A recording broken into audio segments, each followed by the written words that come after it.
Good evening, Rowan.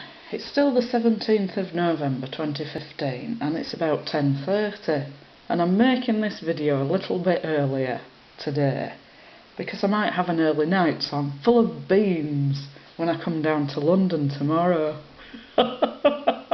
Unfortunately the trains were booked today, but there's always tomorrow, so don't worry. So be alert. Anyway, I thought I could carry on from what I was saying yesterday when I told you shouldn't be going around attacking people, really, because you don't know. There's no way of knowing if God's united himself to a soul or not, providing the person isn't displaying an obvious lack of virtue like you do. And then I said that you shouldn't be attacking people anyway, even if God hasn't united himself to their soul, because every soul is precious in the eyes of God. And so I want to talk a bit more about that tonight, and to illustrate it we're going to have another Bible reading, because you love the Bible, don't you? So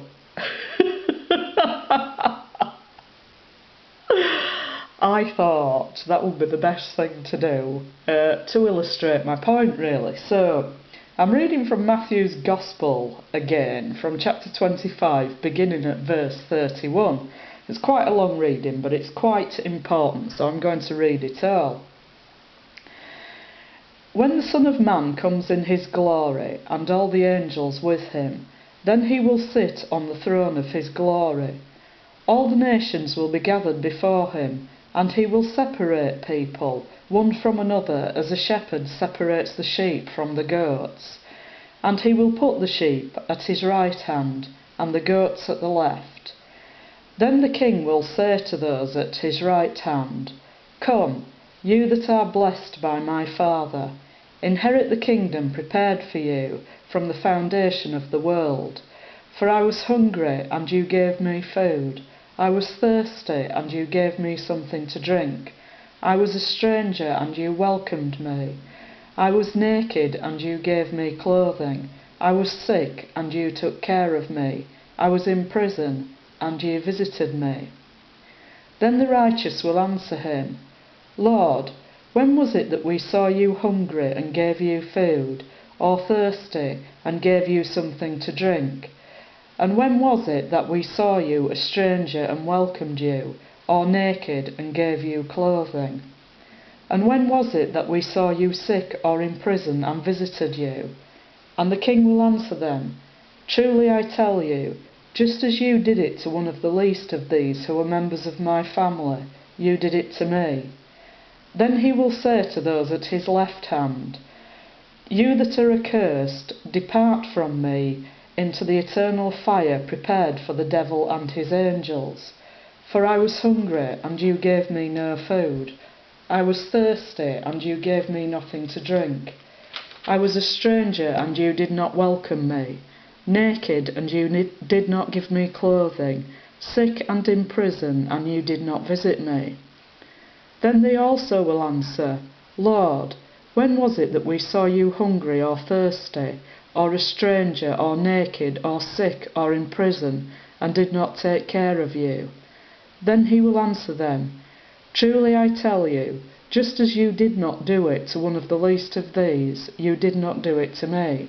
And these will go away into eternal punishment, but the righteous into eternal life. So I just want to expand on that a bit in light of the Luciferian philosophy that you follow, because not many people would know this, I don't think. Perhaps they're familiar with the figure of Baphomet, or the goat of Mendes, representing Satan or Lucifer. But this is the passage that symbolism comes from.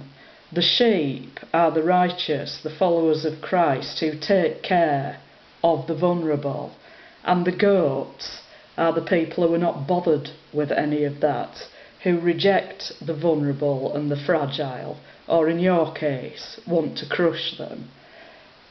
and they're the ones who are really the servants of Satan and are destined for eternal damnation. So this is where the symbolism of the goat comes from, and the talk of following the left-hand path as well as being the path of Lucifer or of Satan, because Jesus talks about putting the goats to the left hand and the sheep to the right hand side. So this is a social Darwinism, really, ignoring the needs of the vulnerable, the survival of the fittest, and everyone competing to trample over people who can't take care of themselves in order to advance their own interests, rejecting people who are a nuisance or who don't serve your interests. So that is the left-hand path, the Luciferian path, the path of Satan, the path that leads to eternal damnation. And some people really consciously choose to follow it, and you're one of them. And the only reason for that is because you wanted to advance your interests in this life, and you didn't care who you trampled over and destroyed in order to do it. And you don't believe in the supernatural anyway. You did an interview on an Irish TV station recently. Unfortunately, the video with the pertinent part of the interview, where you give the game away that you don't believe it, seems to have now been listed as a private video. But what you said, the interviewer asked you if you believed in the resurrection, and you said you believed in it in the sense that you didn't think that there was a body of Jesus on earth to be found anywhere. And what that would mean to a Christian would be, well, Christian belief is that Jesus rose from the dead and ascended bodily into heaven. But what you meant by that, there isn't a body of Jesus to be found on earth anywhere because he didn't exist. That's what you meant by that.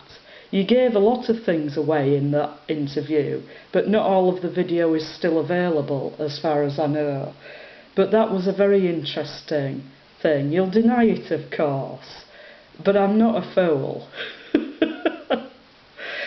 So anyway, my point is that even if God hasn't united himself to a person's soul, that's no excuse to be treating them in a bad way. You should be treating people in a correct way. And it's in your own interest to do so. If you can't do it in an altruistic way, in a selfless way, then do it in a self-interested way, because it's in your interest to do so, and it's not in your interest to carry on the way that you are doing. And you need to turn round from the path you're going on, because you're heading to damnation. And you think I'm an evil person because I don't tell you how wonderful you are. Well, I could just leave you to go on the way to damnation. I'm telling you how to avoid it, and you need to decide whether you're going to listen to that or not. Anyway, before you end up in eternal damnation, I'll be turning up to arrest you. So have a nice evening tomorrow at Queen Mary College, won't you? And don't forget, be alert.